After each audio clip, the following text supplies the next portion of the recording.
Hello again and welcome back to the Time-Lapse Food Traveler, bridging the connection between my two channels, the Time-Lapse Food Travels and the Time-Lapse Traveler. If you thought our first episode at the Papa Bolo restaurant and brewery in Tagaytay was a flavor-packed journey, buckle up for round 2. In the first video, I introduced you to the Jolly Beer Santa, Mike. It seems like it's such a cool place over here. Oh man! He let his joyful personality shine as he graced me with the delicious beer tasting and taught me a lot about the wonderful world of beer. We went through Bavaria, went all the way to Cologne, and then further north, and then Amsterdam. We went on a beer drinking tour all around. We had a lot of different beers over there. In today's episode, we're diving even deeper into the craft beer scene when we meet Sandro. He's a maestro in the art of brewing, who's going to walk us through the process that goes into creating their signature brews. Welcome to Papa Bolo Brewery. Alright. So the four main components in beer making is your water, your grains, yeast, and hops. So we start with milling our own grains, just enough to crack the grains. Then we manually put it here. So the tanks are ladder tun, kettle, HLT and CLT, hot liquor tun, cold liquor tun, 4 fermenters, and a bright tank. So we mix the grains here with temperature water so we can get our first product in beer making, which is sugar water. Then we pump the sugar water into the kettle and we boil it for a minimum of 60 minutes. And this is where we add the hops. So hops has 2 introduction in beer making, hot side and cold side. Hot side is for bittering. So hops are used for beer making because it's a natural antimicrobial. So the fresher beer is, the more bitter it is. So after boiling here for around 60 minutes, we pass it through here. So this is a steel plate heat exchange. It cools down the liquid from 98 degrees Celsius to around 15 or 20. Then we pass it through here with our food grade hosing. So in our fermenters, as the name suggests, this is where we ferment the sugar water or the wort. So this is where we add the yeast. So what the yeast does, it eats up the sugar in the sugar water, giving out alcohol and CO2. So we blow out the CO2, then once we're satisfied with taste and gravity, we pass it through our last tank, the bright tank, and that's where we carbonate the beer. And how long does the whole process take? So brewing takes around 6 to 8 hours. Then racking, fermentation, it's either around 3 weeks to 6 weeks. So the longest we have right now would be Barcada Bliss, which is our lager.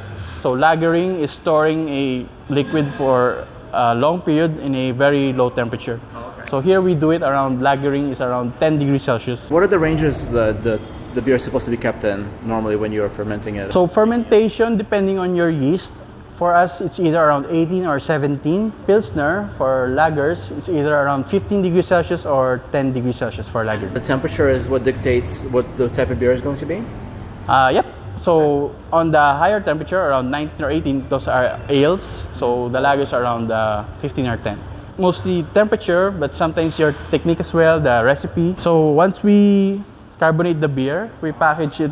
As of now, we're only packaging on 50 and 30 liter kegs. Oh, okay. So we are only selling on site. When you buy beer from a supermarket, right, and then you have a choice between a bottle or a can, and the price is the same, for example. According to Sir Mike, there's actually no flaw that can affect beer in a can once it's already packaged. Because in a bottle, it's still open for light struck. That's when UV... Bottles are usually a certain color, like, you know, like... Either brown or the green one. I know that, like, early on when beer was first being brewed and bottled, the companies used to use just, you know, clear glass bottles, like, you know, for anything else, but then that was soon found out to be a big mistake. Yeah. That's why they're different colors. What's better, green or brown? Or is there any difference, you think? According to him, it's brown, but okay. I don't think we are gonna do any bottles because I think they're against bottling actually. Why is that? Because the consumer space and they're really a waste. You can only recycle amount of bottles, but you still need raw materials. So cans, you're gonna go for cans? Yep, we're going to cans because it's more environment friendly. That's true. You can step on a bottle and you can hurt yourself. Yeah, step on a can and you can still sell the can. Yeah, very, very cool stuff, man. I'm learning so much here today. I did not expect. I was just stepping in here to see what the place is like, to, you know, check out the menu and then figure out if I'm going to be maybe eating here later or not. And then, like, all of this is happening. This is amazing. Wow, I'm like a kid in a candy store over here. Would you like to see our walk-in chiller? Yes, sure, please.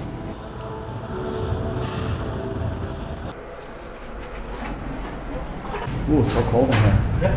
So this is our grain storage. Wow. area. So the grains are available here, like the barley, the wheat, the corn, rice. But the problem is there's no malting process here in the Philippines. No So malting malting process. process is storing the grains in a cold temperature, so letting the rootlets grow. We actually get our malted grains from other countries, for example, Germany, US, New Zealand, Australia.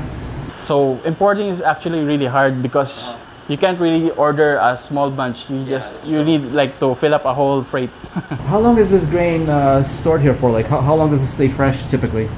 So it has an expiry date of around 3 or 5 years. Wow. Okay. But with good grains, you can actually use them beyond their expiry dates. The temperature here is around 19 degrees Celsius. So with that temperature, you prevent the eggs hatching. So weevils is the biggest enemy for grains. So this is our walk-in chiller. Oh wow! Oh my God! Look at this. Wow! Oh, it's even colder in here.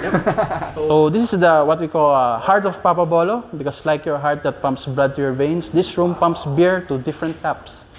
Pumping beer to different pubs. Yeah, that's so cool. So temperature here is around 1 to 5 degrees Celsius. With that controlled environment, you can store kegs here for around 9 months. Wow, this is barely above freezing in here. I haven't experienced this kind of temperature in the Philippines, just anywhere basically. What's the cost of one of these kegs? Depends on which one, of course, but what's the range? By the way, what is this? 50 liters? Yep, 50 liters. Right. So depending on the beer, it could range around from 30,000 to 45,000. And that's when you already have a kegerator at home. So this is a kegerator. So if you want to have keg served at your house, you get one of these. But it's like a mini fridge with a tap. Oh man, I would love to have one of these. So it's really simple. The CO2 pushes the beer from one end, then the beer goes out from the other end. So cool. So how much does a fridge like this cost? $500, I think. So Kegland is an Australian brand. For example, if I was to have like a keg party at a farmhouse that not far from here, would it be possible to, for example, rent one of these? Included in our package, actually. I would buy the keg, but then I would want to return the empty keg. How would that work? Like I would get the money You can back? buy a keg, then there's actually a rent for the kegerator. Oh, okay. Then I'm not sure pricing for more than 24 hours because usually we supply this for events. So the next day they actually return it. We actually pick it up. It's definitely something to consider. I love that. So these are different hops, different yeast. Wow. So Yakima is an American brand, Yakima Chief. So the silver ones are German brand. And what are these here? Those are yeast. Oh, okay. Yeast packets. It's heavy. It's very tightly packed. Yep, vacuum sealed. Different yeast actually is for different beers. So it has its own characters. So US-05 for ales, 3470 for lagers. So you can see there's a lot of hops, a lot of yeast. So we actually plan on selling through other craft brewers because you need a big order to getting your products from different countries. So we actually buy them in bulk. So other craft brewers who can't buy them in bulk can buy it from us. Yeah, exactly. That's great, man. I really hope that you're going to be really more and more successful with this as time goes on. That's so great. I'm happy to see this kind of operation thrive, Great, good stuff. And that, my friends, is a wrap on today's episode of the Time-Lapse Food Traveler. In the third and final video of the series, I will take you behind the scenes of Papa Bolo's bustling kitchen, showing some of the culinary masterpieces that pair perfectly with their craft beer. I hope that you've savored every moment of our exploration through Papa Bolo's craft beer haven. If you enjoyed this behind the scenes look and are thirsty for more, hit that like button and share your thoughts in the comments below. Your support means the world and helps more people than ever join these adventures. Please remember to always take care of yourselves and each other, and stay tuned for the final episode in the Papa Bolo series. Until then, keep exploring, keep tasting, and I'll see you in the next one.